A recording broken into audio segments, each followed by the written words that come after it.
how would I coach a group of once-a-weekers? Welcome, as always, to mytenniscoaching.com and mytenniscoaching on YouTube. If you are on YouTube, please consider joining the channel as a member and get exclusive access to lots of practice design videos and monthly meetups. Check out the button down below. And this is a question I get asked quite a lot. Well, it's great for you because you work in performance, you work with the same players multiple times each week. You get lots of contact time with the players and they generally play 3 or 4 hours a week and they have lots of opportunities to practice. But what if you had a group of beginners once a week? Surely you have to teach them in a traditional way. You have to isolate the skill. You have to go lots of repetition, basket feeding, line the players up, lots of throwing and catching. You've got to at least teach them the skills first, Steve. Surely. No. It's, if anything, I don't want to do any of that stuff with once-a-weekers. Because I haven't got time.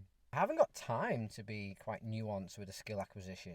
I haven't got time to really be quite specific in terms of what movement solutions I want the players to find.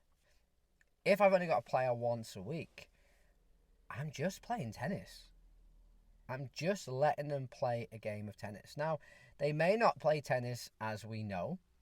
Like, they may not be able to play points or play really long rallies.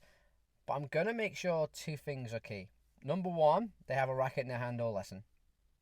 Because that's what tennis is. Tennis involves striking the ball. It's not throwing and catching. It's not running around cones or through ladders. It's not playing tag. It's playing tennis. And that generally involves a racket and a ball. Now, that racket and ball may change size and the court may change shape and get bigger, get smaller. The ball can get bigger or smaller. The racket can get bigger or smaller. But, okay, they're going to have a racket, they're going to have a ball, they're going to have an opponent. And whether it's on the floor, whether it's 2 bounces, whether it's a high net, low net, big court, small court, whether or not I manipulate the task constraints or the game rules loads in order for them to play some type of tennis, I'm just getting them playing tennis. Because I have to understand that learning is probably not going to take place in that session in the hour. If they're only having one exposure to tennis each week, learning's going to be really slow.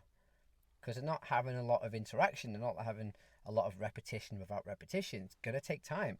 So therefore, I'm in no rush to teach them anything. And if I can get them to find a love for tennis, if I can get them to fall in love with the game, to realise that it's fun and it's competitive and it's challenging, there's problem solving, decision making, and they can be creative with it, then they may turn around and to mum and dad and say, you know what, I want to play tennis twice a week. I might want to have private lessons. And now I can start going into the bit more of the specifics of how to make them better competitors and play matches more. I think this is where we get it wrong as coaches, and I've got it wrong myself over many years.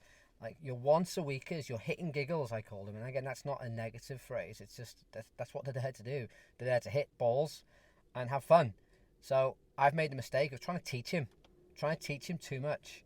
All I need to teach him is the rules of the game, the demands of the game, what they need to roughly be able to do, and just play the game. They don't need to know the framework of how to hit a great forehand or an ATP forehand. They don't need to know how to hit a very complex serve. Can they start a rally with a serve? Can they try and get their opponent off balance? And can they maintain their balance? I just keep it really, really simple, and I just break it down in those sort of areas and let the players play. That's how we should be approaching the once-a-weekers. We shouldn't be teaching them complex techniques or tactics, or we shouldn't be thinking about, okay, I've got to work on their physical literacy skills, because you haven't got the time and they're not really there to learn. Again, your once-a-weekers are generally there because mum and dad want them to do something. They might have a slight interest in tennis, or you're just a babysitter, and all 3 of those reasons are absolutely fine. They want to have fun, they want to have a chance to explore the game of tennis, and they want to be able to be creative. And you're absolutely killing that by trying to teach them something that they probably don't even want to know. Now, if I was to coach a group of beginners, now, hands up here, like, I don't coach beginners that often anymore, but I would just play the game. I wouldn't waste time trying to teach them stuff that they don't need. I always say it on this channel, give the players what they need today, not what you think they need tomorrow. Anyway, let me know in the comments down below, how do you coach once a weekers, hitting gigglers? If you are enjoying the channel, please subscribe. It really helps the channel get out to more coaches. And until tomorrow, check the video on the screen now, and I'll speak to you soon.